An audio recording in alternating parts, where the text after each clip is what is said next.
Before we begin, drop a comment below with your country and what time it is right now where you're watching. Whether it's sunrise in Nairobi, midnight in New York, afternoon in Canada, or evening in France, I want to know.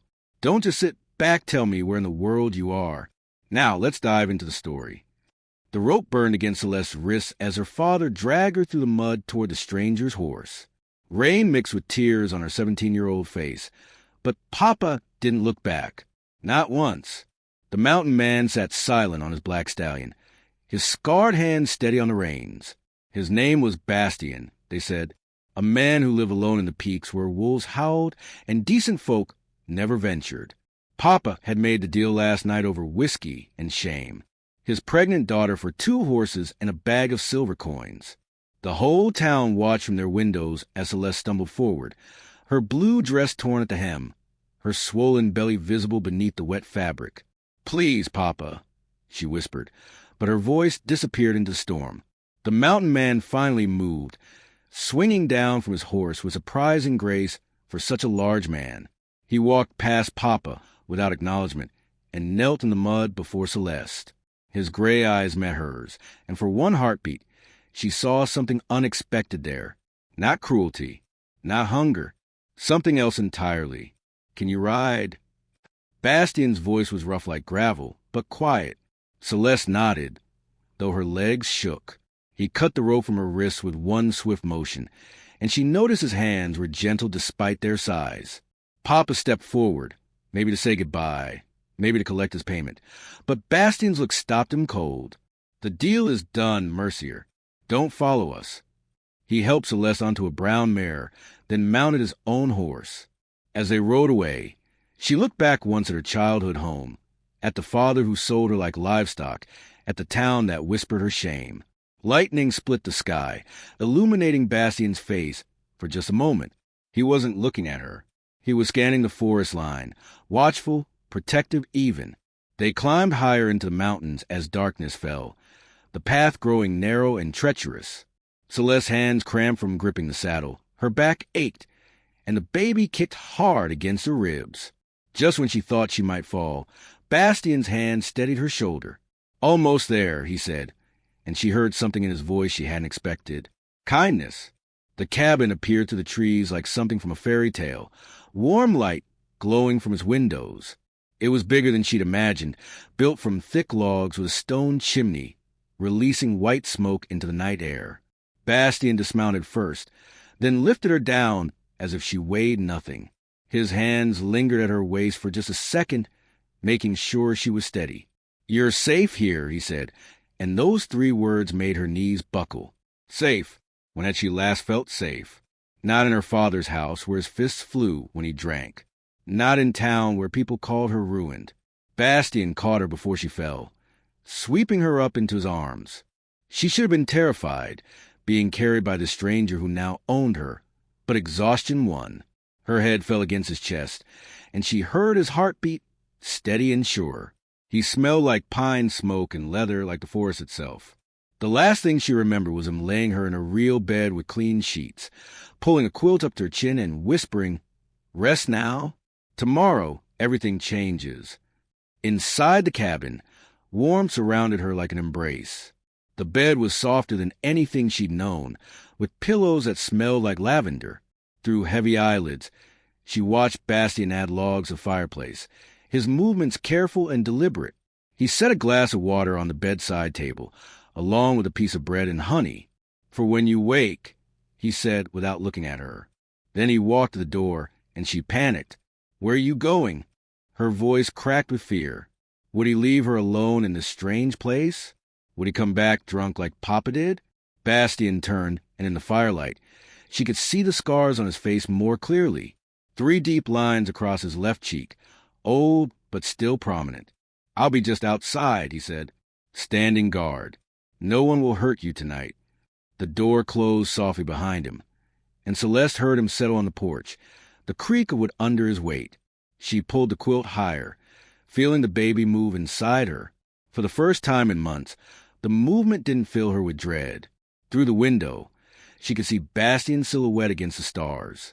He sat with a rifle across his knees, facing the path they'd traveled, guarding her, This stranger who'd bought her from her father was guarding her. The rain had stopped, leaving the night crystal clear and cold. She could hear wolves calling in the distance, but somehow, with Bastien outside, they didn't frighten her. Her eyes grew heavy, but before sleep took her, she whispered a prayer. Not for rescue, not for her old life back, but for understanding. Who was this man? Why had he agreed to take her? And why did his presence make her feel safer than she'd ever felt in her father's house? The baby kicked again, gentler this time, as if sensing the change too. Tomorrow would bring answers or more questions, or maybe both. But tonight, for the first time since that terrible night 8 months ago when everything went wrong, Céleste allowed herself to believe that maybe, just maybe, she wasn't doomed after all. The fire crackled. The wind sang through the pines, and outside, a scarred mountain man kept watch over a girl the world had thrown away. The spring festival in Laron should have been like any other. Lanterns hung from every tree. Fiddle music danced through the air, and young couples spun in circles on a makeshift dance floor. Céleste wore her mother's yellow dress, the one saved for special occasions, and her dark hair was braided with wildflowers. She was helping serve cider at her father's booth when she saw him, Theodore Beaumont, the judge's son, with his perfect smile and clothes that cost more than her family made in a year. He'd never noticed her before, but that night his eyes found her across the crowd. He brought her a cup of strawberry wine, made her laugh with stories of Paris, and asked her to dance. Her father was too drunk on his own merchandise to notice when Theodore led her away from the music, toward the old mill by the river. The moon was full, the wine made her head spin, and Theodore's hands were soft as he touched her face. "You're the most beautiful girl in Laron," he whispered, and she believed him. She'd never been anyone's most beautiful anything before. They met in secret for 3 weeks.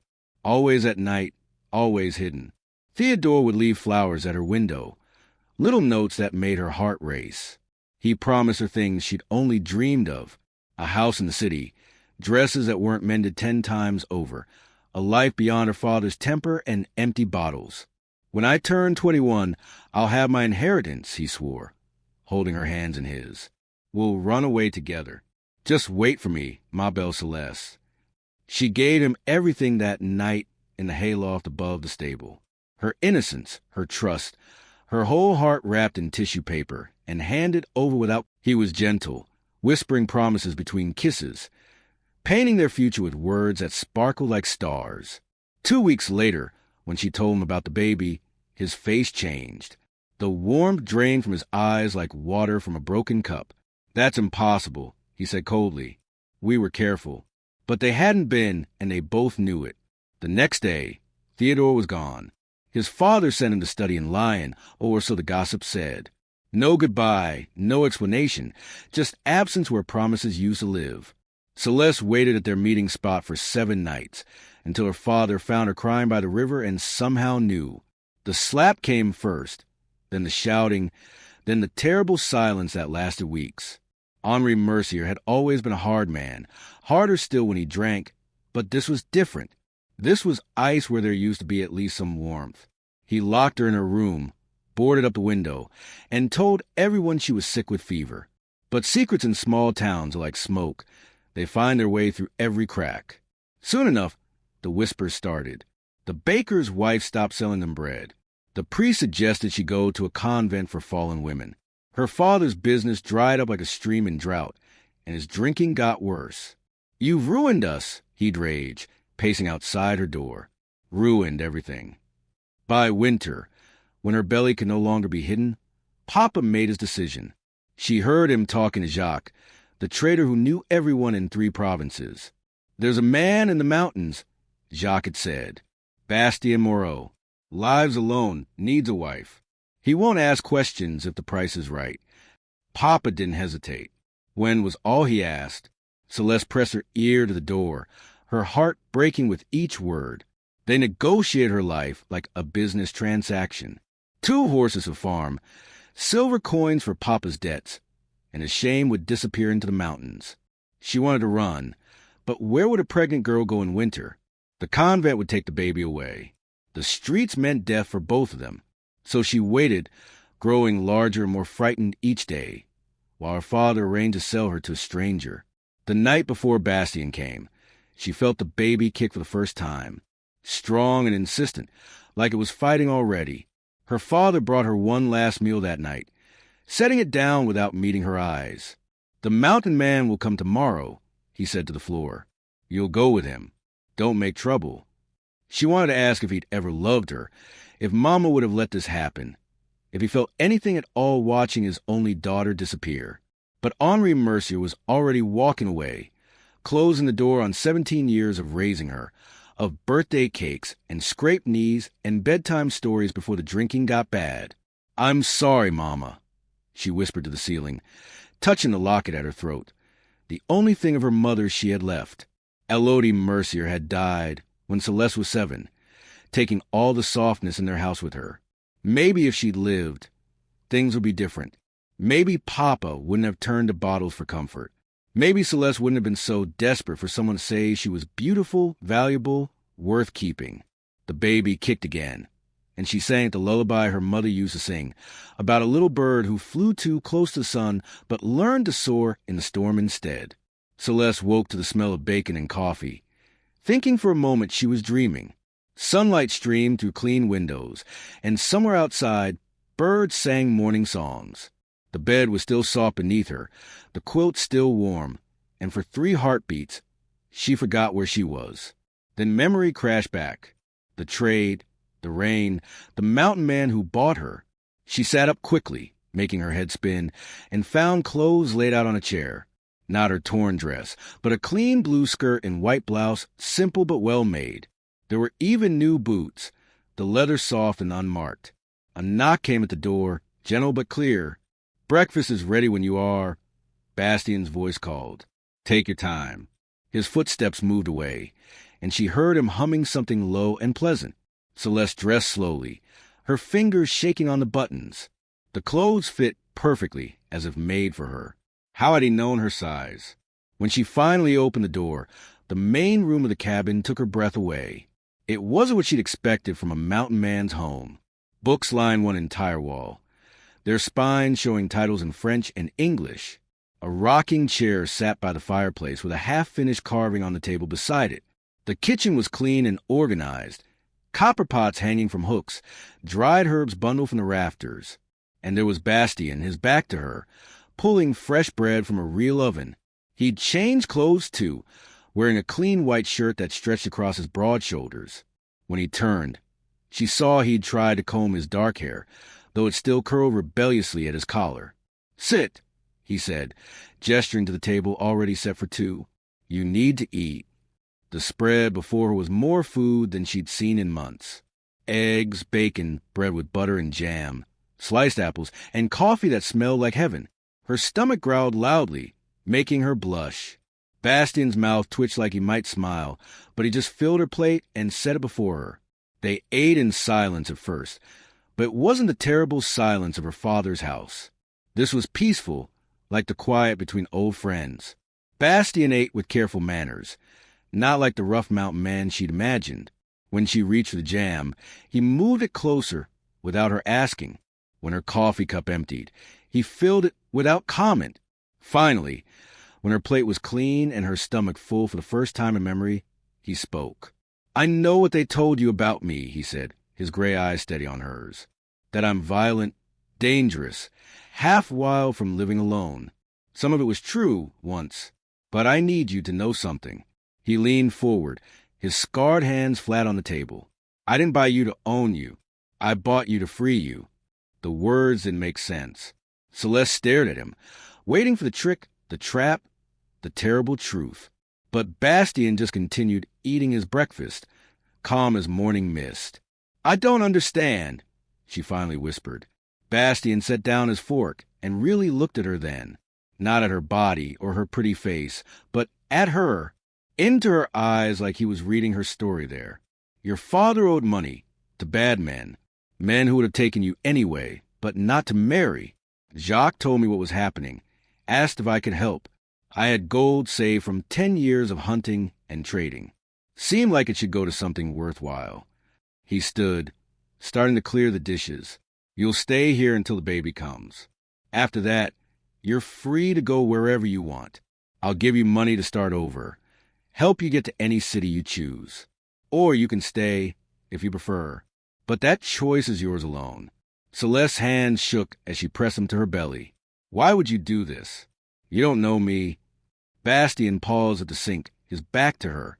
When he spoke, his voice was different, softer, sadder, because once someone should have done it for my sister, but no one did. The story came out in pieces as he washed dishes, and she dried them. His sister Marguerite, beautiful and trusting, who fell for a traveling merchant's lies. The baby that came too early in a blizzard. How Bastien found them both frozen in the barn, his sister's arms still wrapped around her stillborn daughter.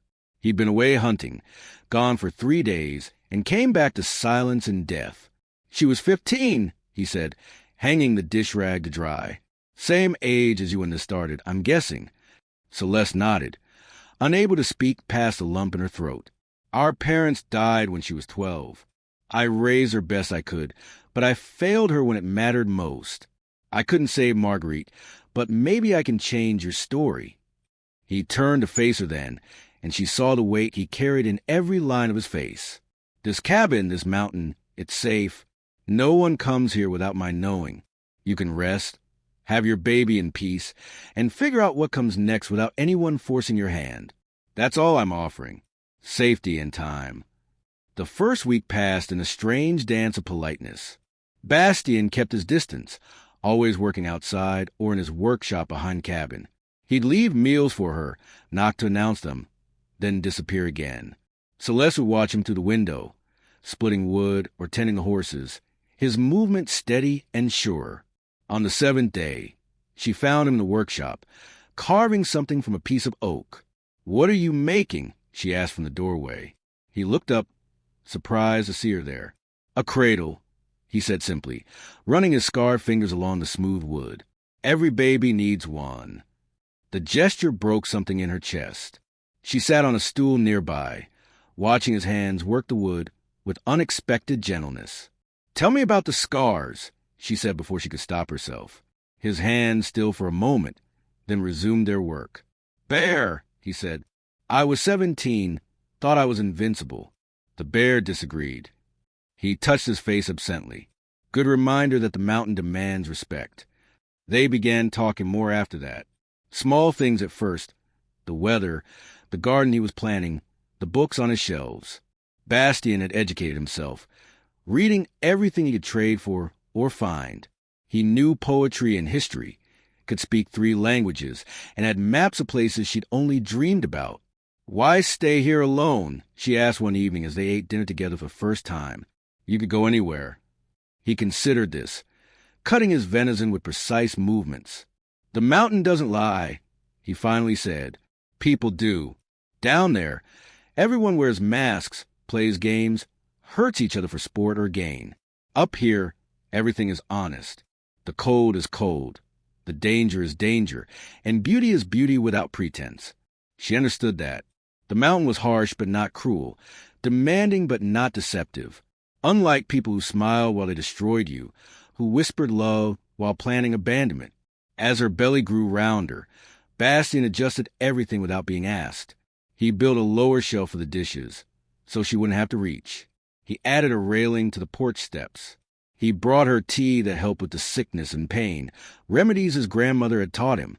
When she couldn't sleep, he'd sit in the main room and read aloud, his deep voice carrying through the door until she drifted off. One night, the baby kicked so hard she cried out. Bastien was at her door in seconds. "What's wrong?" She was embarrassed but in pain. "The baby, it won't stop moving. It hurts." He hesitated, then entered her room for the first time since that first night. "May I?" he asked, gesturing to the bed. She nodded, and he sat carefully on the edge, not touching her. "My grandmother was a midwife," he said. "She used to sing to calm the babies before they were born.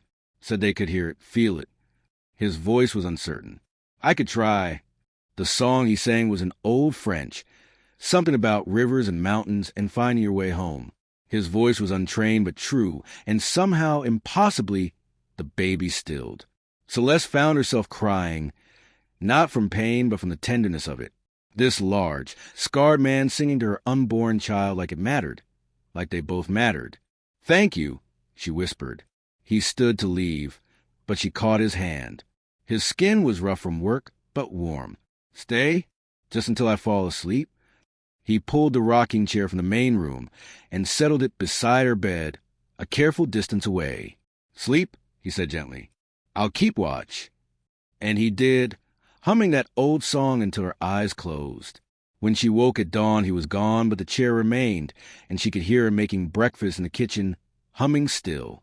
2 weeks later, Celeste found herself laughing for the first time in months.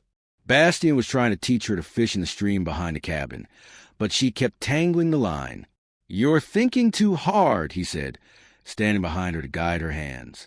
"Feel the water, don't fight it." His presence at her back should have frightened her, but instead, she felt safe, protected. When she finally caught a small trout, she squealed with delight, and Bastien actually smiled. Not a half smile or a hidden one, but a real smile that transformed his scarred face into something almost beautiful.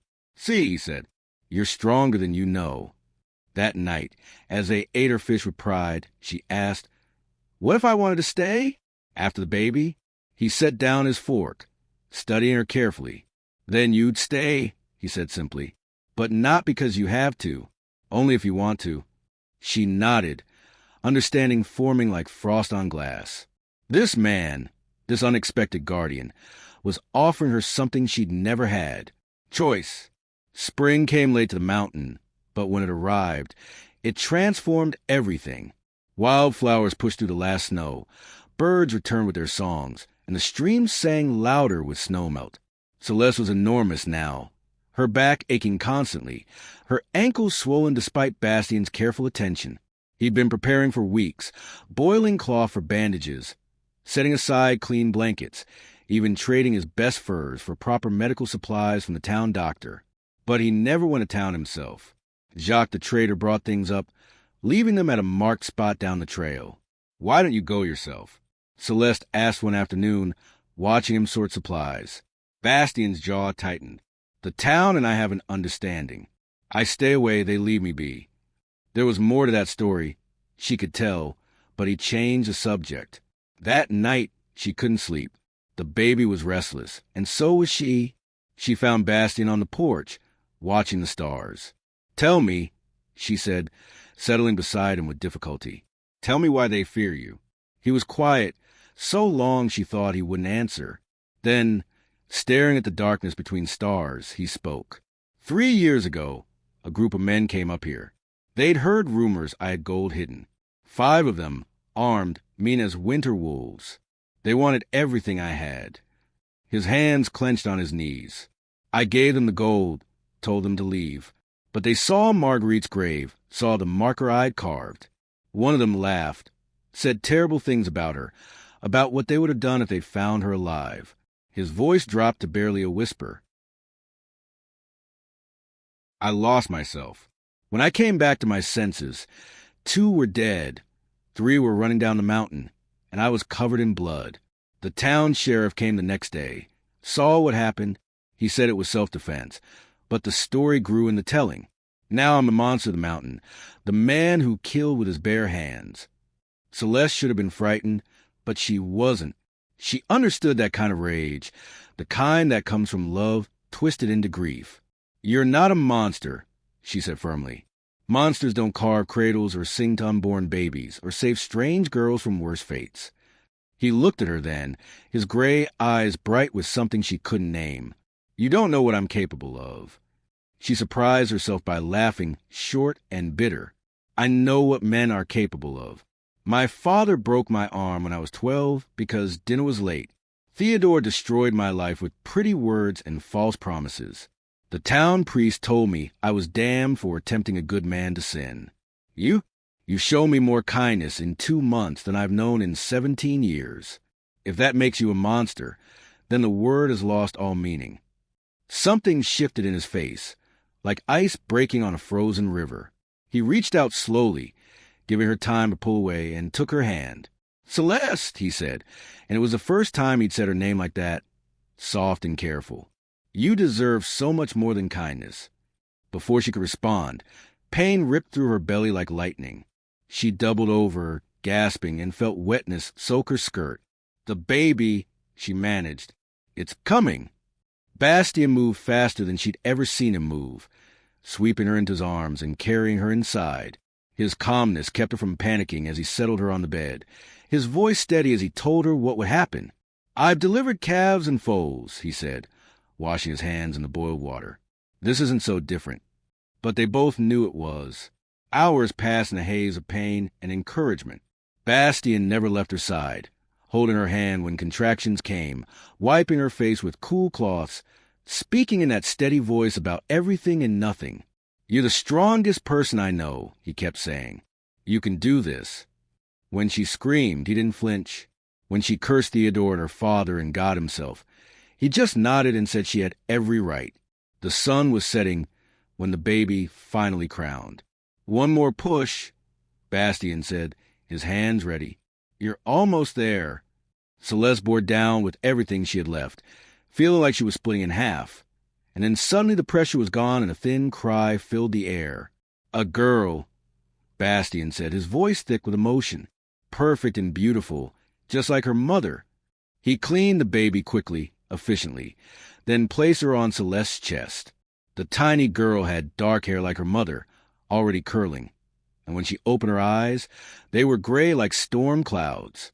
"She's so small," Céleste whispered, touching the impossibly tiny fingers. "She's exactly right," Bastien said, covering them both with a clean blanket.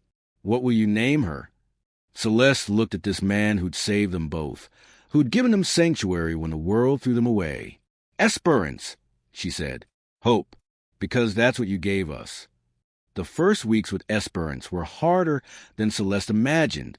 The baby cried through the nights, hungry every 2 hours, and Céleste's body ached in ways she didn't know were possible.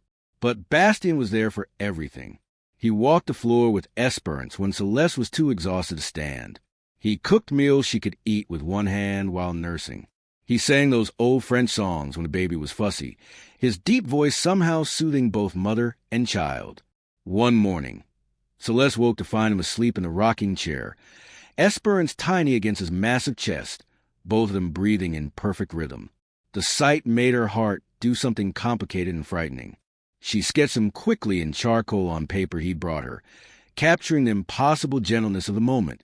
When he woke and saw the drawing, his ears turned red. She wouldn't settle, he explained unnecessarily. You needed sleep. But his eyes lingered on the sketch like it was something precious. As Esperance grew stronger, so did something between Céleste and Bastien. It wasn't spoken, but it lived in small moments. How his hand would brush hers when passing the baby. How she'd lean against him, without thinking when they sat on the porch. How he'd watch her nurse Esperance with something like wonder on his scarred face. "You're good with her," Céleste said one evening as he showed the baby the stars through the window. "You'd make a good father." The words hung between them, heavy with possibility. "I'm not her father," he said carefully. "I know," she replied, "but you could be if you wanted." He turned to look at her, Esperance sleeping in his arms. "What are you saying?" Her courage almost failed, but she pushed forward. "I'm saying I don't want to leave. Not because I have nowhere to go, but because this feels like home." "You feel like home." The confession terrified her. What if he didn't feel the same? What if his kindness was just duty, just keeping a promise to his dead sister? Bastien stood slowly, placing Esperance in her cradle with infinite care. Then he crossed to where Céleste sat and knelt before her, taking her hands in his. "I need you to understand something," he said, his voice rough. "I'm not a good man. I've done things, violent things. I have nightmares that wake me screaming. I forget how to be gentle, sometimes. I'm nearly 10 years older than you, and I've lived alone so long, I might not know how to share a life." He paused, struggling with words. "But from the moment I saw you in that mud, proud despite everything, I knew I was lost. Every day since, watching you with Esperance, seeing your strength and grace, I've fallen deeper into something I don't have words for. If you stayed, if you chose this chose me. I'd spend every day trying to deserve it. But you need to be sure, because if you stay, I'll never be able to let you go." The honesty of it, the raw vulnerability in his gray eyes, broke something open in her chest. "I've been sure since the night you sang her to sleep," she admitted. "Maybe even before. You see me, really see me, not as something broken or ruined, but as myself. You treat me like I have value beyond what was taken from me. Do you know how rare that is?" She freed one hand to touch his scarred cheek. "You say you're not good, but you're the best man I've known. Not perfect, but good where it matters."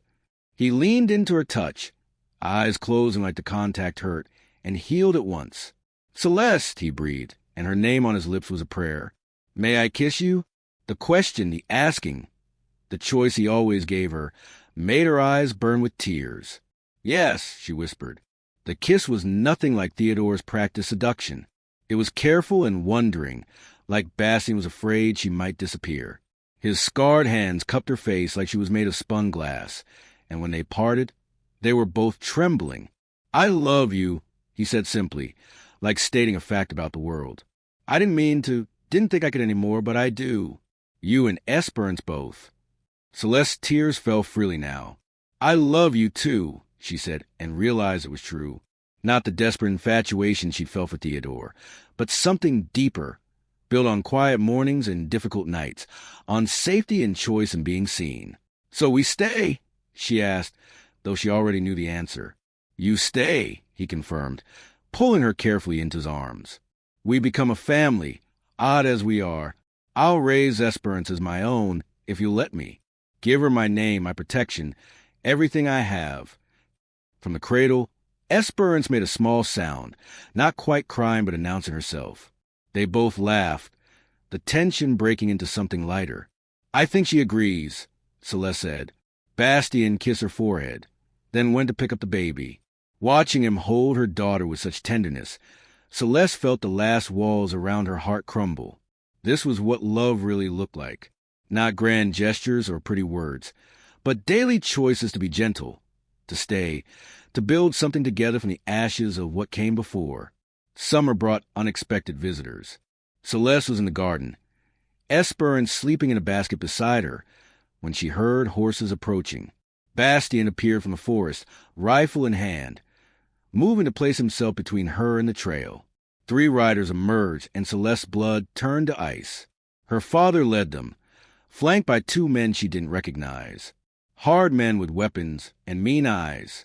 "Papa," she breathed, instinctively reaching for Esperance. Henri Mercier looked older, grayer, his face ravaged by drink and whatever had happened in the months since he'd sold her. "There's my daughter," he called out, his voice slurring slightly. "Come to check on you, make sure you're well." But his eyes were on the cabin, calculating. Bastien stepped forward, rifle casual but ready. "State your business, Mercier." Her father laughed, ugly and sharp. "Business? Can't a father visit his daughter? See his grandchild?" The word grandchild from his lips made Céleste's stomach turn. "You have no daughter here," Bastien said, his voice deadly calm. "You sold that right." The bill of sale was quite clear. One of the other men, taller with a scar across his throat, spoke up. "We heard you got gold up here, mountain man. Heard you paid heavy for the girl. Must have more where that came from." So that was it. Papa had drunk or gambled away the money Bastien paid, and now he brought thugs to get more. "I gave everything I had for my wife," Bastien said, and the word wife made her father's face twist. "Wife!" Henri spat. "You married my whore daughter? Without my blessing." Bastien's hand tightened on the rifle. "Careful with your words. Old man. And yes, we married. The priest from the northern valley came last month." This was news to Céleste, but she kept her face still. They hadn't married. Not yet, but Bastien was protecting her claim to respectability. "Then as family, surely you can help," the scar man said, dismounting slowly. "Your father-in-law owes significant debts. We're here to collect." He moved closer, and Céleste saw Bastien's shoulder tense. "My wife's father is nothing to me," Bastien said. "His debts are his own." The third man, silent until now, pulled a pistol. Maybe we take the girl back then. Plenty of men would pay for her, baby or not. The words barely left his mouth before Bastien moved. The rifle shot echoed across the mountain, and the man's pistol flew from his hand along with two of his fingers. He screamed, clutching his bloody hand, and his horse reared in panic. "Next one goes in your head," Bastien said, already reloaded. "All of you, leave. Now, don't come back." The scarred man helped his wounded companion onto his horse, but Henri Mercier stood his ground, drunk courage making him stupid. "She's my blood," he shouted at Céleste. "My daughter. You owe me." Something snapped in Céleste. She stood, leaving Esperance in her basket, and walked past Bastien despite his warning hand. "I owe you," she said, her voice shaking with rage. "You broke my bones when I was small. You sold me like cattle when I needed you most. You brought men here to threaten my baby. I owe you nothing but contempt." She stepped closer, close enough to smell the whiskey on him. "Mama would be ashamed of what you've become. She loved you once, God knows why, but that man died with her. You're just a shadow wearing his face." Her father raised his hand to strike her, habit and fury driving him, but Bastien's rifle barrel pressed against his temple before he could complete the motion. "Touch her and I'll paint these trees with your brains," Bastien said conversationally. "Your friends already left. Be smart and follow them." Henri looked between them, his drink-clouded mind finally understanding he'd lost. "You're dead to me," he told Céleste. "Both of you. Don't come crying when this animal shows his true nature." He stumbled to his horse, struggled to mount, and rode away without looking back. Céleste stood frozen until the hoofbeats faded. Then her knees buckled. Bastien caught her, rifle dropping as he pulled her against him. "You're safe," he murmured into her ear. "They won't come back. I promise." She clung to him, shaking, while Esperance began to cry. "We need to actually marry," she said into his chest. "For legal protection. For Esperance." He pulled back to look at her. "Is that the only reason?" Despite everything, she almost smiled. "No, but it's a good excuse to do what I already wanted." He kissed her then, fierce and protective, and she tasted promise in it. "I'll ride to the Northern Valley tomorrow," he said. "Bring the priest back. We'll do this right." That night, they sat together on the porch, Esperance sleeping between them, watching the stars and not talking about the violence that had almost happened. But Céleste saw Bastien's hand never strayed far from his rifle, and she loved him more for it. The priest arrived 3 days later, a young man named Father Michel, who seemed unsurprised by the request. "I've heard of you," he told Bastien, "the hermit who saves lost souls." He looked at Céleste with kind eyes. "And you must be the brave young woman who chose love over convention." The ceremony was simple, just the three of them plus Jacques the traitor as witness, with Esperance sleeping through most of it. Céleste wore her mother's yellow dress, cleaned and mended, with wildflowers in her hair. Bastien had trimmed his beard and wore his cleanest shirt, looking nervous as a schoolboy. When Father Michel asked if anyone objected, the silence was broken only by wind in the pines. "Do you, Bastien Moreau, take Céleste to be your wife?" The words were ancient, but they felt new in this wild place. "I do," Bastien said, his voice strong. "Do you, Céleste, take Bastien to be your husband?" She looked at this man who'd saved her, who treated her daughter as his own, who offered her choice when the world offered only chains. "I do," she said, meaning it with every fiber of her being. "Then by the power vested in me, I pronounce you husband and wife." Father Michel smiled. "You may kiss your bride." This kiss was different from all the others, witnessed and blessed, a public claim that they belonged to each other. When they parted, Jacques was grinning and Esperance had woken, making happy baby sounds. "One more thing," Father Michel said, producing a second document, adoption papers for the child. "If you both sign, she becomes legally Bastien's daughter, with all rights and protections that provides." Bastien signed without hesitation, his signature bold and clear. "Esperance Moreau," he said, testing the name. "Our daughter." The words "our daughter" from his lips made Céleste cry. Happy tears this time, the kind that wash things clean. Father Michel bless them all. Even making the sign of the cross over Esperance's head. God works in mysterious ways, he said before leaving. Sometimes he sends us exactly where we need to be, even if the path seems dark. That night, their wedding night, Bastien was as gentle as he'd always been. We don't have to, he said when they were alone. I can wait until you're ready. But Céleste was ready, had been ready since she'd realized this man saw her as whole, not broken. I want to, she said and meant it. I want everything with you. Their love-making was nothing like her experience with Theodore. There was no rush, no performance. Just two people learning each other with patience and wonder. Bastien mapped every scar on her body with reverent fingers, kissed stretch marks like they were beautiful, held her like she was precious and strong at once. When she touched the scars, the ones on his face and the others hidden by clothes, he shuddered but didn't pull away. You're mine now, she told him, and felt him smile against her neck. I've been yours since the beginning, he admitted. I just didn't know it yet. Afterward, they lay tangled together, listening to Esperance breathing from her cradle. Tell me about your dreams, Céleste said, tracing patterns on his chest. For us, what do you want? Bastien was quiet, considering. I want to build another room on the cabin for when Esperance is older. I want to teach her to read and write, to fish and hunt if she wants, to know she can be anything. I want to wake up next to you every morning until I die. I want maybe more children, if you're willing, brothers and sisters for Esperance. I want to prove every day that you made the right choice staying. His honesty undid her. I want those things too, she whispered. All of them. And I want to learn everything you can teach me. I want to be strong like you, useful, not just decorative. He laughed, low and warm. You're already the strongest person I know. But I'll teach you anything you want to learn.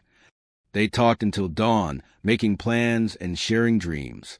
Bastien told her about the hidden valley he'd found, perfect for expanding their little farm. Céleste told him about her mother's recipes she wanted to recreate, the garden she envisioned, the books she wanted to read from his collection. When Esperance woke hungry, they brought her into their bed, and Bastien watched with wonder as Céleste nursed their daughter. Thank you, he said suddenly, for choosing this, for choosing me, for giving me a family I never thought I'd have. Céleste reached over their daughter to touch his face. We chose each other, she corrected. That's what makes us family. Outside, the sun rose over the mountains, painting everything gold and new. Inside, a Scar Mountain man, a young mother, and a baby named Hope started their first full day as an official family, unlikely and perfect in their own way. Autumn arrived with warnings. The leaves turned fire-bright. The air grew sharp, and Bastien began preparing for winter with unusual urgency. This will be a hard one, he said, studying the sky. The signs all point to it. Early snow, long freeze. He taught Céleste everything. How to preserve meat, how to keep the fire going if he wasn't there, how to load and shoot the rifle. Why do I need to know this, she asked, though she practiced until her aim was true. Because the mountain doesn't care that you're a woman, he said simply. And neither do wolves or worse things. The worst things worried her, but she didn't ask. She was learning that Bastien's caution came from experience, and his experience had been hard-won. By October, their root cellar was full, was stacked to the roof, and every crack in the cabin sealed. Esperance was crawling now, babbling sounds that might have been words, and her gray eyes tracked everything with startling intelligence. The first storm came early, just after Halloween. 3 feet of snow in 2 days, cutting them off from the valley completely. Céleste had never seen Bastien truly worried until the 4th day, when he stood at the window staring at something she couldn't see. What is it? She asked, Esperance on her hip. Tracks, he said, around the cabin. Human. Her blood chilled. Who would come up here in this weather? Bastien loaded extra ammunition, checked every window lock. Someone desperate or someone hunting. That night, she woke to find him gone from their bed. He was sitting by the door, rifle across his knees, watching. Go back to sleep, he said softly. I'm just being careful. But she saw the tension in his shoulders, the way his eyes never stopped moving. She made coffee, brought it to him, and sat beside him despite his protests. "We're partners," she reminded him. "Your fights are mine." He kissed her temple, grateful but still worried. "Some fights I pray you never have to face." The attack came on the fifth night. Céleste woke to breaking glass and Bastien's shout. 3 men had broken through the kitchen window. More coming through the door Bastien was holding shut. She grabbed Esperance and the loaded pistol Bastien had hidden by the bed, her hand steady despite her terror. The first man through the window was the scarred one from summer, her father's creditor. "There she is," he laughed. "Pretty little thing. She'll fetch a good price in the camps." Bastien roared, letting the door go and spinning to face the intruders. His rifle took the scarred man in the chest, dropping him instantly. The others rushed him, and the cabin became a battlefield. Céleste pressed herself into the corner, Esperance screaming, the pistol raised. When one man broke away from the fight and came toward them, she didn't hesitate. The shot was loud in the small space, and the man dropped, clutching his thigh. "You bitch!" he screamed, but Bastien was already there, his fist ending the man's consciousness. The fight was brutal and quick. Bastien fought like the mountain itself had come alive, using everything as a weapon. A cooking pot became a club, a poker from the fire a sword. When it was over, 2 men were dead, 2 unconscious, and 1 had fled through the window. Bastien was bleeding from a dozen cuts, his shirt torn, but his eyes were clear when he looked at her. "Are you hurt?" "Is Esperance?" They were fine, shaken but unharmed. "You shot him," Bastien said, something like pride in his voice. "You protected our daughter." She was shaking now, the pistol heavy in her hand. "I'd do it again." He took the gun gently, then pulled them both into his arms. "My brave girls," he murmured. "My fierce, brave girls." They spent the rest of the night awake, waiting for more attacks that didn't come. At dawn, Bastien dragged the bodies outside, and she didn't ask what he did with them. The mountain kept its secrets. When the storm finally broke a week later, Jacques arrived with supplies and news. "Your father's dead," he told Céleste bluntly. "Drank himself into the grave 3 days ago. But before he died, he told those men about the gold Bastien supposedly had. I'm sorry. I tried to warn you, but the storm." Céleste felt nothing at the news of her father's death. No grief, no relief, just emptiness. "He was dead to me already," she said. Jacques nodded, understanding. "The sheriff knows what happened here. Found the one who ran. He confessed everything before he died from the cold. You won't have any trouble from the law." After Jacques left, Bastien found her crying in their... "I'm sad. He never got to be the father I needed. I'm sad Esperance will never know a grandfather worth knowing." Bastien held her while she grieved not for what was, but for what might have been. "She has us," he said. "We'll be enough." And somehow, in his arms with their daughter sleeping peacefully nearby, she believed him. Winter finally released its grip in April, and with the melting snow came unexpected joy. Céleste realized she was pregnant again when the morning sickness started, different from before, gentler somehow. When she told Bastien, he dropped the axe he was holding and pulled her into a spinning embrace that left them both laughing. "Another baby," he said, wonder in his voice. "Our baby." The distinction mattered. This child would be born to love, wanted and welcomed from the start.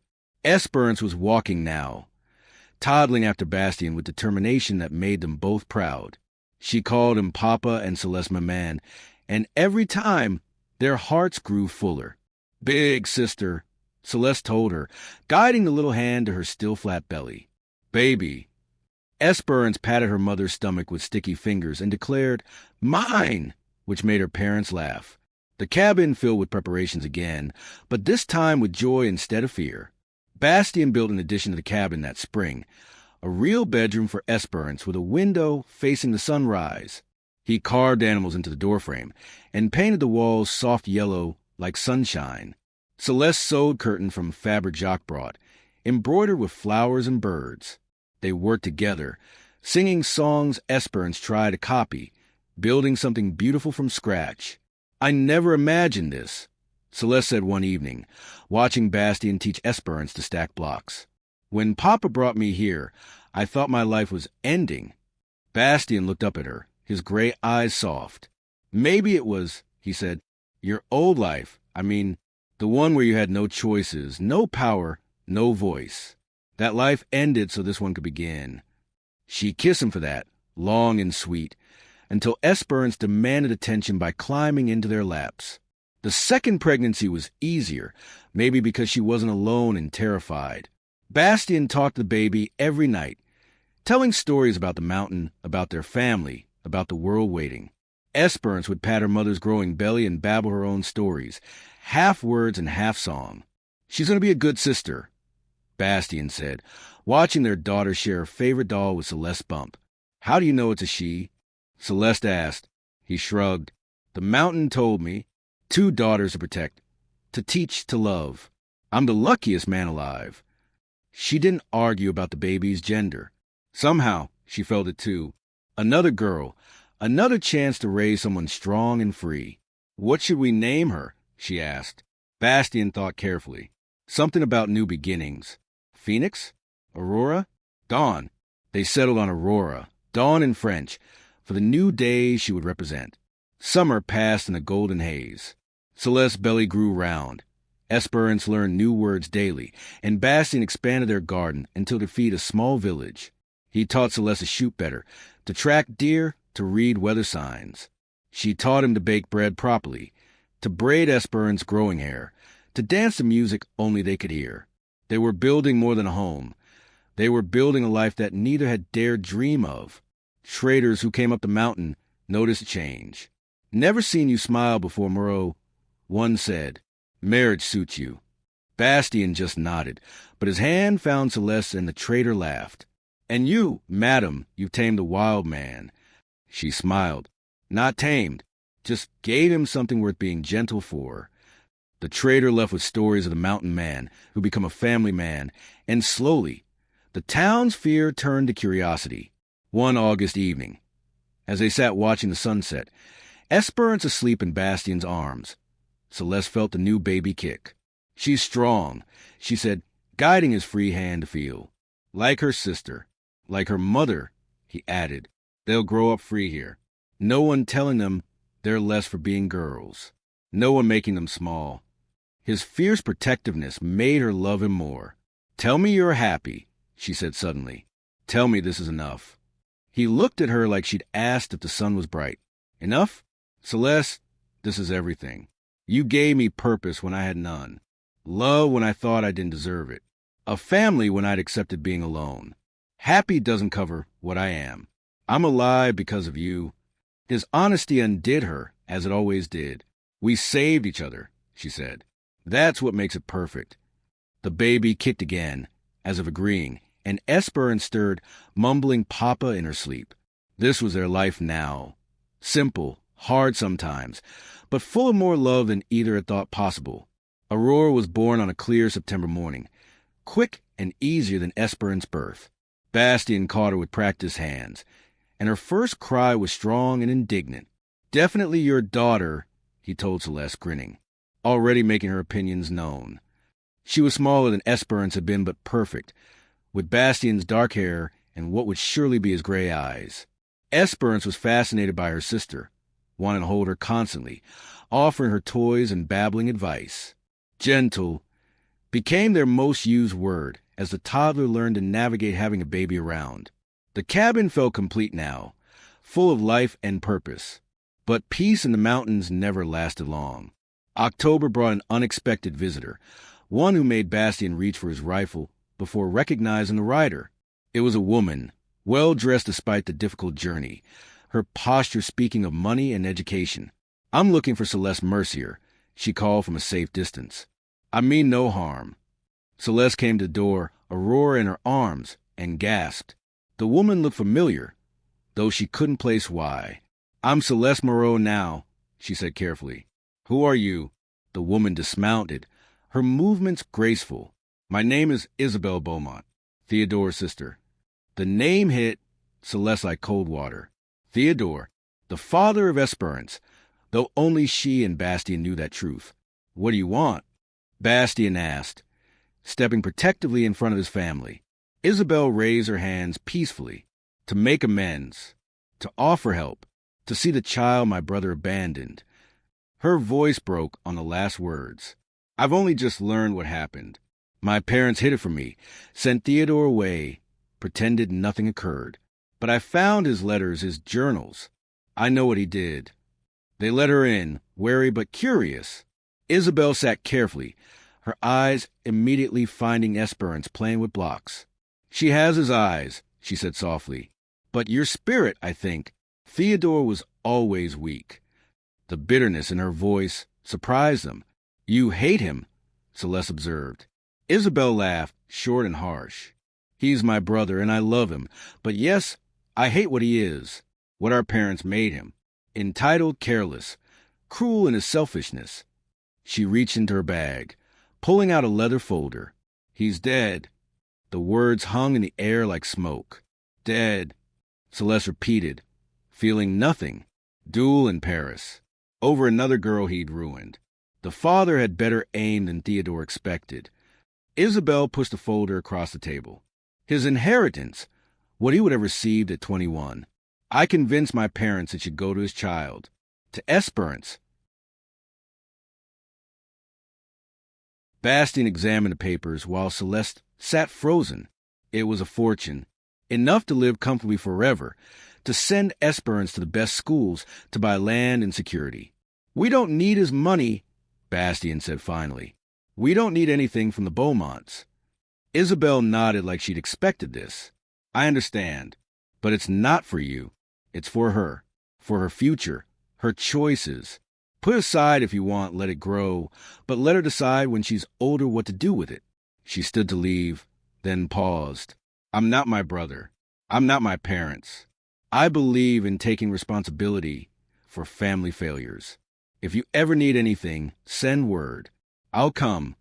She looked once more at Esperance, who was now watching her with those gray eyes that were indeed like Theodore's.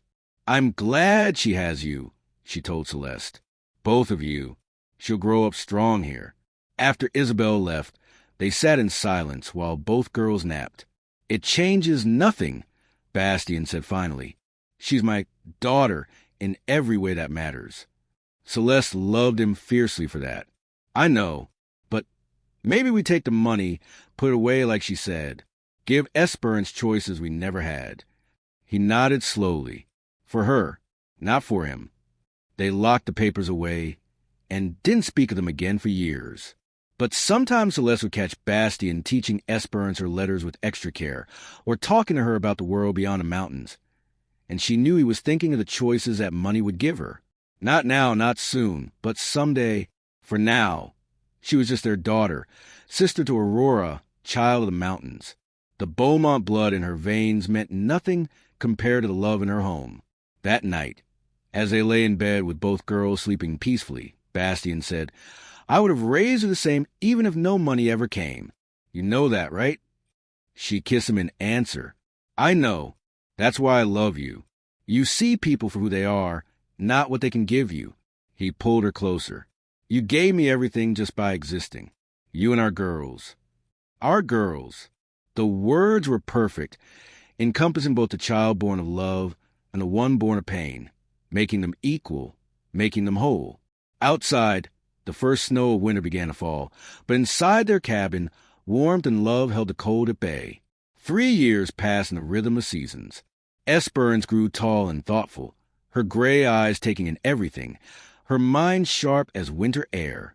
Aurora was her opposite, loud and laughing, fearless to the point of recklessness, with Bastien's dark hair and Céleste's stubborn spirit. The girls were inseparable, Esperance protective of her younger sister. Aurora, worshipping the ground Esperance, walked on. Bastien taught them both to fish, to identify plants, to respect the mountain's moods. Céleste taught them letters and numbers, songs and stories, how to be gentle and when to be fierce. Their cabin had become a real home, expanded twice more, with glass windows and a wooden floor Bastien had laid plank by plank. Travelers sometimes stopped now, having heard of the mountain family that offered shelter and food to those in need. The fear of Bastien had transformed into respect. though he still rarely went to town. One summer day, a familiar horse climbed the trail. Jacques the trader, older now but still spry, brought his usual supplies and unexpected news. "There's talk in the valley," he said, accepting coffee from Céleste. "About a school. A proper school for mountain children. The new teacher, she's different. Says she'll teach girls same as boys, reading and writing and arithmetic." Esperance, now 6, looked up from her book with interest. "A real school?" she asked. "With other children?" Bastien and Céleste exchanged glances. They'd been teaching the girls themselves, but they knew eventually the children would need more. "It's a day's ride each way," Jacques continued. "But the teacher, Madame Durand, she's offering to board students during the week. Good woman, lost her own children to fever. She'd treat them right." The idea of separation, even for days, made Céleste's chest tight. But she saw the hunger in Esperance's eyes, the desire for knowledge they couldn't provide. "Well, think about it," Bastien said, but that night, after the girls were asleep, they talked seriously. "She needs it," Céleste admitted. "She's already read every book we have twice. And she needs other children, friends her own age." Bastien nodded slowly. "I know. Doesn't mean I like it. What about Aurora?" Their 3-year-old was still too young for school, too wild to be away from home. "She stays with us for now. When she's older, if she wants to go, she can." They decided to visit the school to meet this Madame Durand themselves. The journey took them through valleys Céleste had never seen, past farms and small communities carved from wilderness. Esperance rode her own pony now, straight-backed and careful, while Aurora sat with Bastien, chattering about everything she saw. The school was a simple building, but clean and welcoming, with real glass windows and a bell tower. Madame Durand was a small woman with kind eyes and hands that had known work. "You must be the Moreau family," she said, smiling at the girls. "Jacques told me about you. 2 bright daughters who can already read."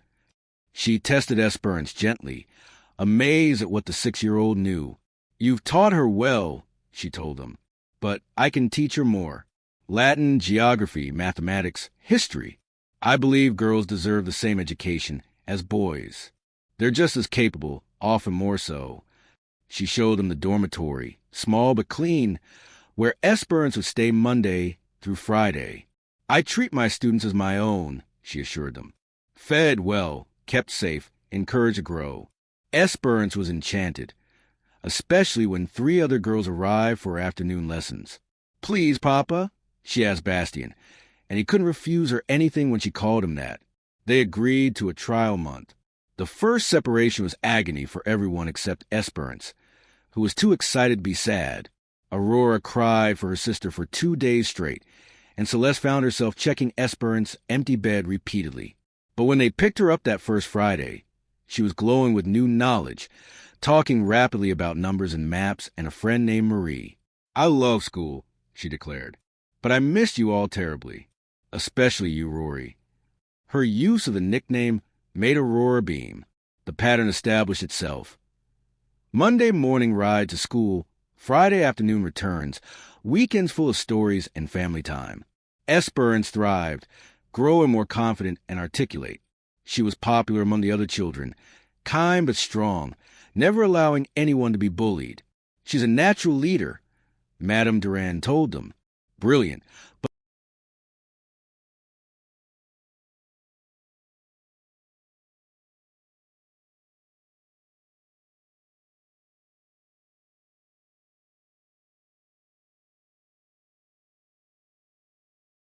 when Esperance was 10 and Aurora 7, both girls in school now, a letter arrived that changed everything. Isabelle Beaumont had written before, brief updates and holiday wishes, but this was different. "My parents are dead," the letter read.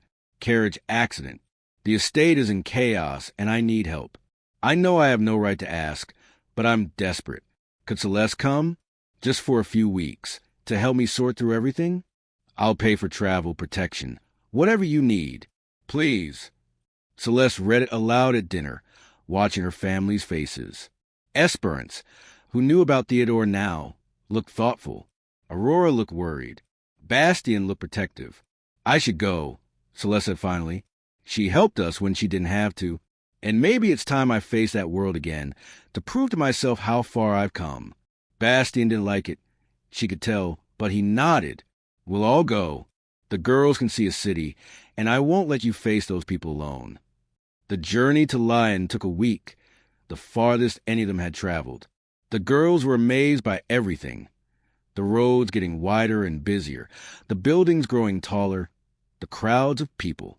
Bastien was tense in the city, his hand never far from the knife at his belt, but he kept his promise to stay calm. Isabel's house was grand but felt empty, too many rooms with too few people. She embraced Celeste like a sister, tears on her elegant face. Thank you for coming. I didn't know who else to ask. She looked at the girls with wonder. Esperance has grown so beautiful. And this must be Aurora? Both girls curtsied as Celeste had taught them, but their mountain wildness showed through. They were polite but unimpressed by wealth, more interested in the library than the gilt mirrors. The work was overwhelming. Years of correspondence, business papers, social obligations that meant nothing now. Celeste helped Isabel sort through it all, finding her education from Bastien more useful than expected. She could read contracts, understand figures, spot the lawyers try to cheat. You're brilliant, Isabel said one evening. Wasted in the mountains. Celeste laughed. Not wasted, used differently. I help run our farm, teach my daughters, support my husband. That's not waste, it's purpose. They worked for 3 weeks, during which the girls explored the city with Bastien as their fierce guardian. Esperance was fascinated by the bookstores, Aurora by the market full of foods they'd never seen. But both were happiest in the small park where they could run free, away from the pressing buildings and watching eyes. One afternoon, disaster nearly struck. A man recognized Celeste at the market, someone from Laurent who'd known her father. The Mercier girl, he called out, loud enough for others to hear. The one who got pregnant and disappeared. What are you doing here? Before Celeste could respond, Esperance stepped forward, all 10 years of her drawn up tall. You're speaking to Madame Moreau, she said, her voice carrying her father's steel. My mother, and you'll speak with respect or not at all. The man laughed, ugly and mean. Your mother? Little girl, do you know what your mother was? Bastien's hand on his shoulder stopped in mid-sentence. I suggest you leave, Bastien said quietly. Now. The menace in his voice, the size of him, the scars that marked him as dangerous. All of it worked. The man scurried away, but the damage was done. People were whispering, pointing, remembering. That night, Esperance asked for full truth. Celeste gave it to her, gentle but honest, about Theodore, about being sold, about Bastien saving them both. So he's not my blood father, Esperance said quietly. No, Bastien answered. But I chose you and you chose me. That's stronger than blood sometimes. Esperance climbed into his lap, something she rarely did anymore. You're my papa. You always will be. Blood doesn't matter. She looked at Celeste. And you're the bravest woman alive. That man today, he's nothing. We're everything. Her fierce loyalty, her protective love, made both parents cry. Aurora, not fully understanding but knowing her family was upset, hugged them all. We're Moreaus, she declared. Mountain people. Strong people.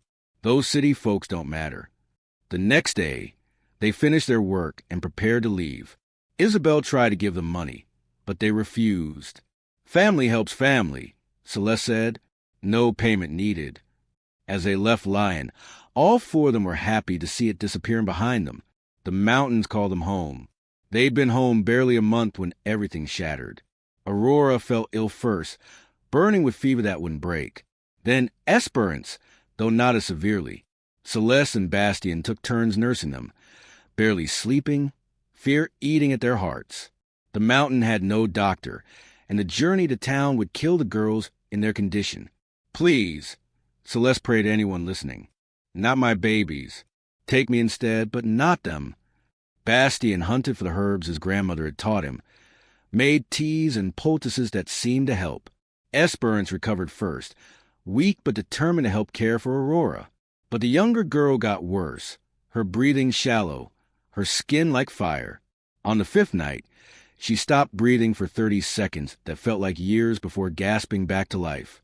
"We're losing her," Bastien said, his voice broken. "No," Céleste said fiercely. "No, we're not."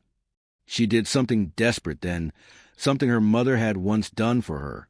She stripped Aurora down and carried her into the snow, the shock of cold making the child gasp and cry. Then back inside to the warm bath Bastien had ready, then back to the snow, 3 times, until Aurora's fever broke and she collapsed, breathing normally but exhausted.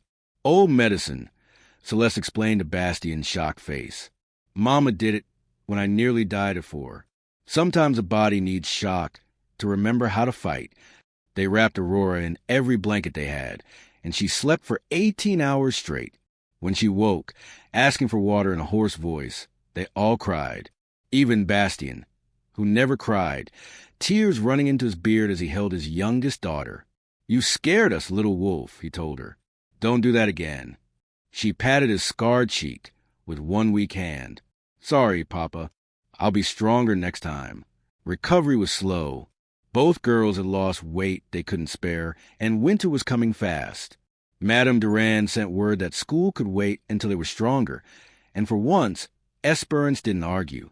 She was different after the illness. Quieter, more aware how fragile life could be. She spent hours reading to Aurora, teaching her songs, making her laugh. "I thought I was going to lose her," she confided to Céleste one night. "I couldn't bear it. She's not just my sister, she's my best friend." The bond between the girls had always been strong, but near death had welded it into something unbreakable.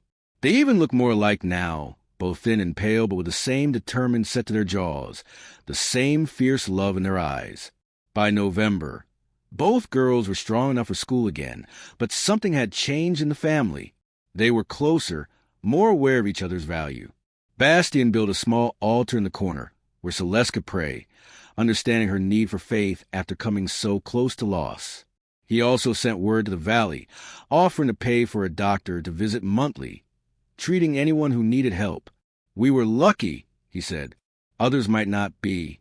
The doctor who came was young, idealistic, grateful for the work. He examined both girls, proclaimed them fully recovered, but warned to watch for weakness during winter. "You saved her life," he told Céleste about the snow treatment. Old wisdom often beats new medicine. He taught them more about treating fevers, infections, injuries, knowledge that might save others. That Christmas was the sweetest they'd known. No grand gifts, just a family together, healthy, whole. Esperance had written a story about their family, which she read aloud by the fire. Aurora sang songs in her still raspy voice. Bastien carved each girl a small wolf from oak. "Because you're both fierce and loyal," he explained. Céleste made everyone's favorite foods, even managing a cake with real sugar Jacques had brought. They played games, told stories, and when the girls finally slept, Bastien and Céleste stood on the porch watching snowfall. "We almost lost everything," she said. "But we didn't," he replied, pulling her close. "We're stronger for it. All of us." She believed him. They'd faced death and won, faced the past and survived, faced the world and chose to return home. Tomorrow would bring new challenges, but tonight their family was complete. Years flowed like water through their mountain home. Esperance grew tall and brilliant, finishing her studies with Madame Durand at 16 and surprising everyone by announcing she wanted to become a teacher herself. "Mountain children deserve education," she said with her mother's determination. "I want to give them what Madame Durand gave me." She used part of Theodore's inheritance, which she learned about at 14, to study in line for 2 years, returning with certificates and dreams of building a proper school in the mountains. Aurora, now 15, had different dreams. She wanted to stay on the mountain, to expand the farm, to breed horses like the wild ones that sometimes visited their valley. "The land speaks to me," she said, so much like Bastien that it made Céleste's heart ache with love. "This is where I belong." Both girls had grown into remarkable women, shaped by hardship but not broken by it, strong like the mountains that raised them.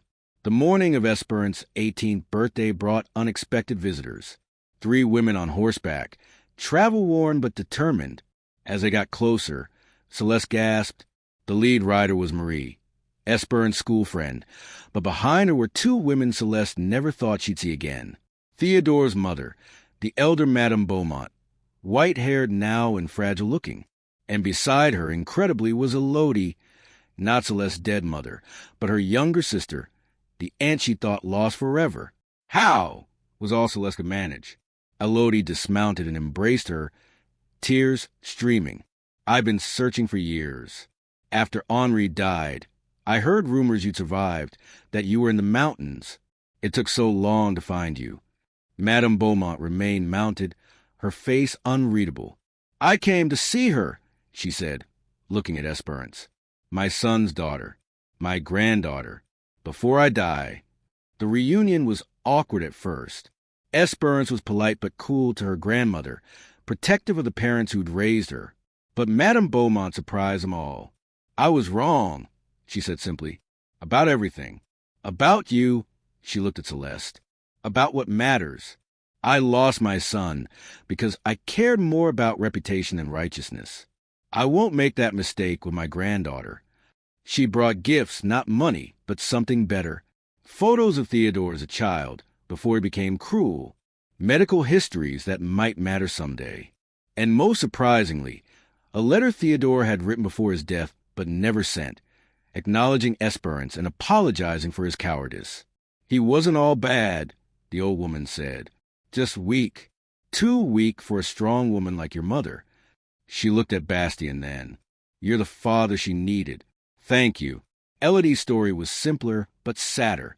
She'd married young to escape their father, but her husband had been killed in a mining accident. Childless and alone, she'd spent years trying to find a niece she'd heard whispers about. I should have looked for you sooner, she told Céleste. When I heard what Henri did, I should have come immediately. I'm sorry. But Céleste had no room for old anger. She was too happy to have family again, to see her daughters have an aunt who looked at them with such wonder. You look just like your grandmother, Elodie told Esperance. The first Elodie. She was brilliant too, wanted to be a doctor, but wasn't allowed. She would be so proud of you becoming a teacher. The connection to a grandmother she'd never known made Esperance soften toward these unexpected relatives. They stayed for 3 days, and in that time, walls crumbled. Madame Beaumont taught Aurora to embroider. Not because ladies must, but because creating beauty matters. Elodie helped Céleste in the kitchen, sharing recipes their mother had made, filling gaps in memory. Marie and Esperance made plans for the mountain school, excited and determined. Even Bastien warmed to the visitors, especially when Madame Beaumont said, You've given my granddaughter what my son never could, a father's true love. The Beaumont money means nothing compared to that. On their last night, they all sat together at the expanded dinner table. 3 generations sharing food and stories. To family, Bastien toasted, raising his glass. Both born and chosen. Everyone drank, even Aurora with her water, pretending it was wine. The next morning brought goodbyes, but not sadness. Elodie would visit again, often. Madame Beaumont, despite her age, promised to help fund Esperance's school. Marie would return to teach alongside her friend. As they rode away, Céleste stood with her family on the porch they'd expanded twice more. Bastien's arm around her waist, her daughters tall beside them. She thought about the journey that brought them here. A 17-year-old girl, pregnant and discarded, sold to a mountain man as punishment. It should have been the end of her story. Instead, it had been the beginning. No regrets. Bastien asked, as if reading her thoughts. She looked at him, the scarred man who'd save her in every way a person could be saved. At Esperance, brilliant and kind, preparing to change the world through education. At Aurora, wild and free, the mountains in her blood. At the cabin that had become a home, the life they'd built from nothing but love and determination. No regrets, she said firmly. Not one. As the sun set behind their mountain, painting the sky in shades of gold and rose, she knew it was true. Every hard moment, every tear, every fear had led to this. A family forged in hardship but polished by love. Bastien had been right that first night. He'd treated her like no one else ever had. He'd treated her like she mattered, like she had value beyond what was taken or given. He'd treated her like an equal, a partner, a love worth fighting for. And in return, she'd given him something he'd never had, a family, a purpose, a love that transformed them both. The mountain had tested them with storms and illness, with violence and loss, but they'd survived it all. More than survived, they'd thrived. As laughter filled their home that evening, the sound of family complete and content, Céleste knew their story would continue through their daughters, through the school Esperance would build, through the horses Aurora would raise, through the love that made a purchased bride and a scarred mountain man into something beautiful. The mountain had made them strong, but love had made